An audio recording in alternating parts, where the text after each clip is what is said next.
I'm Karen Kobeck reporting for Laurel TV.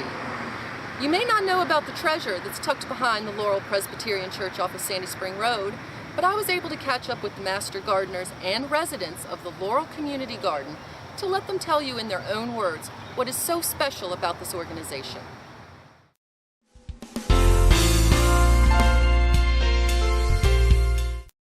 This is our second season. We started in March of 2013. We're completely sold out and we have a waiting list, and this is a huge accomplishment because we have about 56 plots. We have 2 kids plots, a Lars donation plot, and a healing harvest plot. We were basically, the concept was the brainchild of City Councilman Fred Smalls and myself as a Prince George's County Master Gardener. This is something that we believed was necessary in the city of Laurel because before we were the northernmost city not to have a community garden. So by having a community garden here, we think that we're more able to provide healthier lifestyles and eating options for our communities. So as you'll see, we have the open house today. We have our open house every year, usually the first or second Saturday in June, where we invite the community to come out and see what we're doing. Well, this is wonderful. We're so happy to have it. It's really nice. We've lived in Laurel for 30-some years, so we love the garden. February and March, that will be a lot warmer than the outside air because the sun hits it and creates a greenhouse effect in there and will allow us to grow things when normally you wouldn't. If you're interested in helping with the Lars plot or even with our children's plot, which is right next to it, you can email laurel.community.garden@gmail.com. I check that email, and we have a group of us, probably about 4 of us right now, that come out and weed and water our Lars plots so we can try and donate as much as we possibly can. We also have a Facebook page for the whole Laurel Community Garden. It's City of Laurel Community Garden.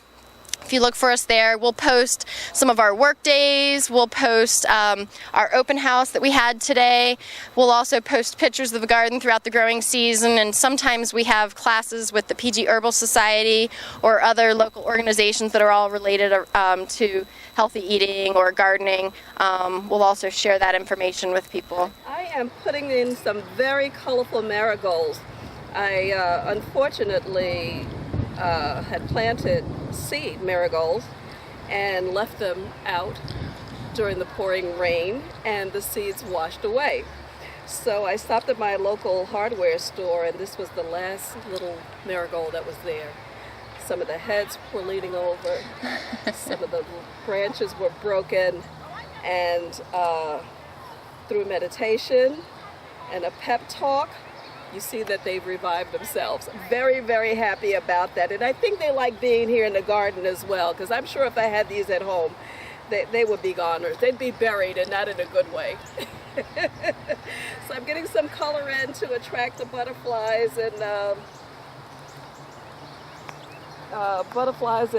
other good pests, if we want to label them pests, such as praying mantis, to come to the garden to help with the things that are budding, like the squash. I'm really excited to see that squash. That was another one that was having a difficult time there, but I just uncovered the row cover from it, and it looks like it's doing great. So quite excited. I'm going to get these colorful marigolds in here. Hopefully in the next 2 or 3 days, if it doesn't pour down rain again, I'll have butterflies or praying mantis or something going on in here. And if not, they're just absolutely beautiful to see anyway. My example, and honestly what really spurred me on to this, was that in Mount Rainier and Edmonston, they have very thriving community gardens. And I knew, in my heart, I knew that we could do this here in Laurel, and just look at what we've accomplished in just 2 years. This is pretty fantastic. One of the major things, aside from the growing of plants and vegetables, is the sense of community. That's really, really, really important, I think. We have people here from all cultural backgrounds. We have people here with all kinds of interests and experiences all coming together for one common reason, and that's to grow food. I think it's fantastic. I'd just like to agree with everything Fred has said. I actually grew up in a country town of Roanoke, Virginia, and we grew up growing fresh vegetables, so I have a great appreciation for this. I don't necessarily come out to do a lot of the work, but I certainly enjoy seeing the community so engaged and with all of the wonderful fruits and vegetables. It's wonderful.